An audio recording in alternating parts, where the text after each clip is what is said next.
Di mana berdirinya? Berdiri sini aja, Prof. Ya. Ini ya.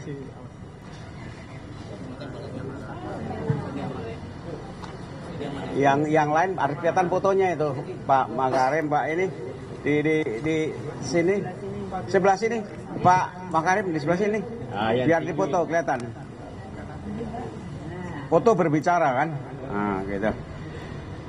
Saudara sekalian, terima kasih ya bahwa gerakan Nurani Bangsa kali ini kelanjutan dari silaturahmi konsultasi dengan beberapa sesepuh bangsa yang lain. Kami pernah ketemu Pak Wakil Presiden Ma'ruf Amin, kemudian Pak SBY, kemudian pernah ketemu juga kami dengan Ketua KPU, Bawaslu, dan kali ini dengan Pak Yusuf Kalla. Mereka semua kita jumpai sebagai sesepuh yang kita minta masukan dari GNP ini. Bagaimana agar kita ini bisa mengawal pemilu berlangsung dengan bersih, dengan fair, transparan, dan jujur, bebas dari berbagai kecurangan dan tekanan, sehingga kemudian menghasilkan hasil pemilu yang berkualitas dan bermartabat. Dan itu sebagai modal untuk kelangsungan pembangunan Indonesia ke depan. Jadi concern kami adalah bagaimana mengawal pemilu bersih, bebas dari kecurangan dan tekanan dari manapun juga. Ini sekedar sebagai pengantar awal. Selanjutnya Pak Yusuf Kalla atau Bu Sinta, Pak JK. Oh.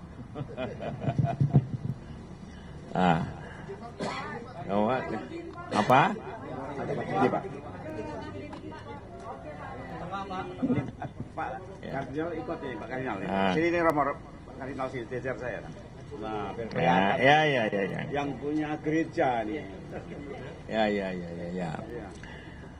Jadi terima kasih semuanya dan terima kasih kepada Ibu Sinta dan Ibu Bapak-bapak dari Gerakan Nurani Bangsa. Kenapa ada Gerakan Nurani Bangsa? Karena ada pertanyaan dan kekhawatiran bahwa hati nurani kita, khususnya hati nurani kekuasaan, sudah menurun. Sekiranya hati nurani baik, tidak ada gerakan ini kan. Ya. Sama dengan gerakan hidup sehat, mungkin kita sakit. Jadi ada gerakan hidup sehat, supaya tetap sehat. Nah, hati nurani yang menentukan cara kita bergerak, cara kita berbuat, harus kembali ke situ. Maka menghadapi pada kepemimpinan masa depan yang dipilih nanti pemilu seminggu lagi, itu sangat menentukan nasib bangsa, negara pada sekarang dan masa depan. Sangat penting. Karena itulah yang menentukan kita semua. Maka tentu kita semua mengharapkan kita kembali ke situ. Tapi itu harus dijaga. Nah, tidak banyak waktu lagi untuk menjaga itu.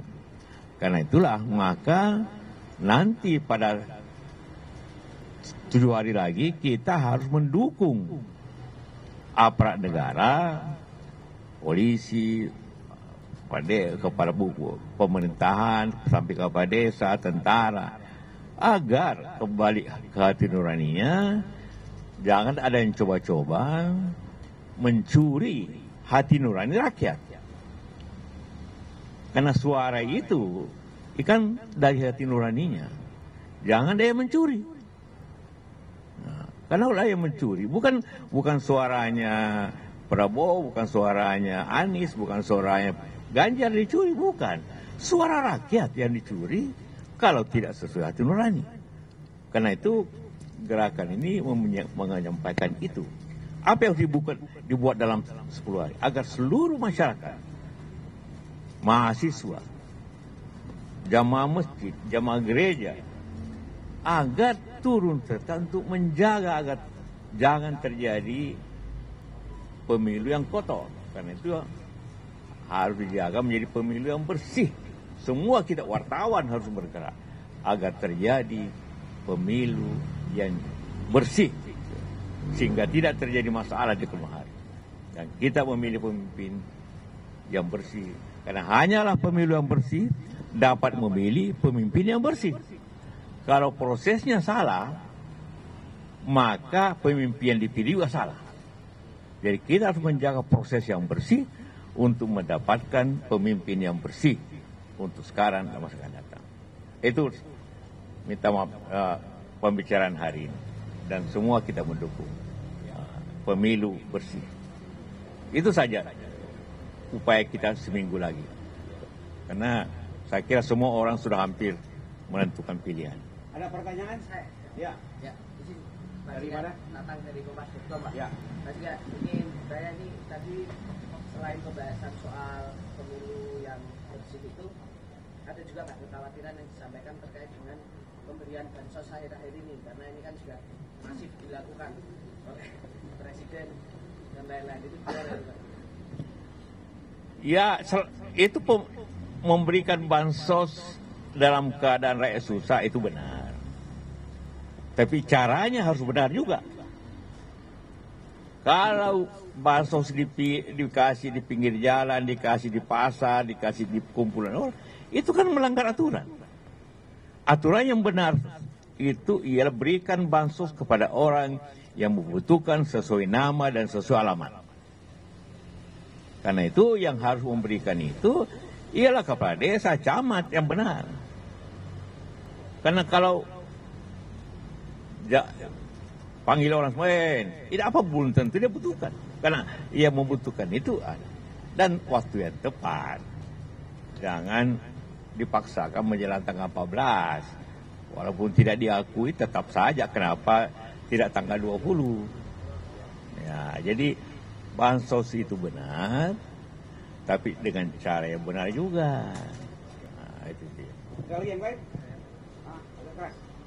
Saya ambil dari IDSN, dulu terkait pencalonan harus dilakukan secara benar, gitu ya tadi sama Pak JK. Saya ingin menanyakan terakhir DKPP memberikan sanksi etik kepada ketua KPU terkait pencalonan Gibran. Bagaimana Pak JK memandang?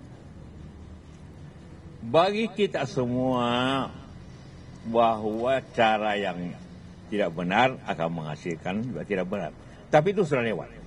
Tahu saja kita pikir itu. Itu biar pikirannya yang kita seminggu ini tahu saja kita berdebat benar tidak. Yang terada semua daftar surat suara sudah dicetak, tidak bisa dirubah lagi. Jadi yang benar ialah membuat pemilu itu bersih. Itu aja. Sekarang seminggu ini gerakannya. Gerakan secara nasional. Ya. Ada izin juga ini kan hari ini banyak sekali lagi dari Kehutanan hari ini banyak sekali Pak JK singkat akademika bahkan sudah lebih dari 20 perguruan tinggi negeri yang mengkritisi katanya pelaksanaan demokrasi Jokowi ini kurang atau tidak baik. Kalau Pak JK sendiri sebenarnya Pak JK, apakah ini juga menunjukkan bahwa nantinya pemilu ini khawatir tidak akan bersifat dengan adanya kritik yang akan bersifat? Pendapat begitu banyak akademisi, para guru besar, para rektor tidak terbantahkan, dan saya tidak akan menilai itu. Karena bagaimana bisa saya menguji kepada begitu, mestinya mereka menguji kita semua. Yang ini kan profesor penguji semua. Berarti apa yang dikatakannya itu ya adalah hati nurani, atas nama hati nurani dia, kebenaran dia. Kan? Ini profesor, masa kita uji profesor? Saya Thomas dari Kompas.com mau menyampaikan tadi kan banyak sivitas akademika yang menyampaikan protes terkait pemerintahan Jokowi. Tapi ini ada juga dari beberapa pihak rektor yang justru menyampaikan apresiasi Jokowi, katanya itu disuruh oleh kepolisian. Gimana Pak JK melihat? Saya kira tidak perlu dinilai itu. Kalau saya baca dari berita Anda ya, ada seorang rektor yang didatangi yang hanya wawancara sesuatu, kemudian wawancaranya dipotong-potong menjadi kalimat yang mengatakan pemerintah ini berjalan baik, itu aja dimuat dan tanpa izin. Jadi prosesnya salah, tentunya salah, tapi apapun upaya hati nurani ada di pihak para guru besar itu.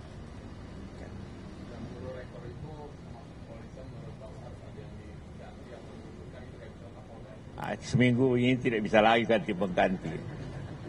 Udah cukup ya. Terakhir siapa? Oh, enggak. Oh, bukan benar. Saya mau menyampaikan ke teman-teman saja ini siapa yang hadir dari Gerakan Nurani Bangsa. Yang hari ini hadir adalah Ketua Gerakan Ibu Sinta Nuria Abdurrahman Wahid. Lalu kemudian ada Romo Kardinal Suharyo dari Masyarakat Katolik, ada Pendeta Gomar Gultom dari Masyarakat Kristen Protestan se-Indonesia, lalu kemudian ada Ibu Omi Komaria Nurholis Majid, ada Profesor Makarim Wibisono, ada Profesor Eri Seda dari Universitas Indonesia, dan juga ada Prof. Komarudin Hidayat, saya organizer saja. Jadi kami tadi berdialog sangat seru di dalam, dan apa yang tadi teman-teman tanyakan sebetulnya kami juga tanyakan kepada Pak JK, tapi intinya dari pertemuan tadi adalah kita akan bersama-sama sekuatnya mendorong pemilu bersih, itu dulu, begitu. Oh iya, kami ada agenda dengan Kapolri, dengan Panglima TNI, Presiden, tapi waktunya sudah mepet dan sebagian menyediakan setelah 14 Februari. Tapi hari ini kalau boleh saya ulangi lagi bahwa temanya, mari kita kawal agar pemilu itu bersih, transparan, kita bantu selamatkan nurani rakyat, haknya untuk memilih berdasarkan nurani dia, jangan sampai kemudian dicurangi, dicuri. Jadi kita membela nurani pemilih, yaitu masyarakat, agar menghasilkan apa ya nanti pemenang yang memang berkualitas, bermartabat dan bernurani. Itu ya. Nanti kita lihat situasinya ya. Kita lihat situasinya Mas, mana yang lebih penting. Nanti kita kabarin teman-teman. Ya, makasih. Mau tanya Romo Kardinal.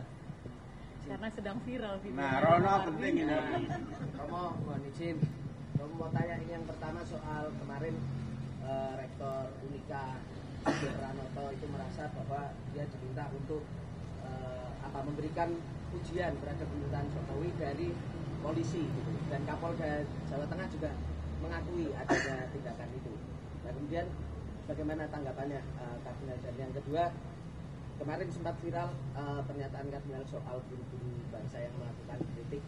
Hari ini bagaimana sikap dari Gereja Katolik sendiri melihatnya, karena kemarin Kardinal juga sudah bertemu dengan mungkin Pak Prabowo ataupun kontestan yang lain, itu seperti apa melihatnya?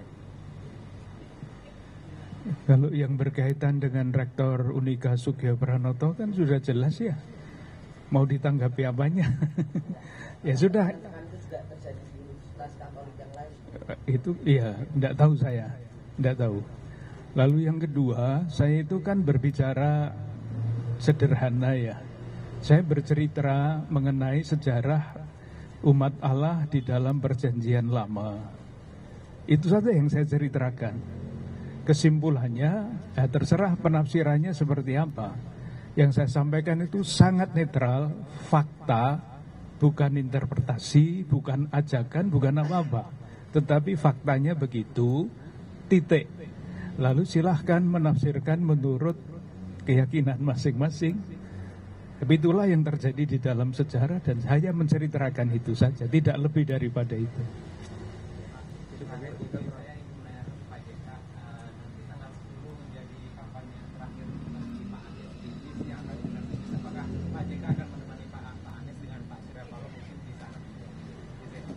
Ya nanti kita lihat pada waktunya.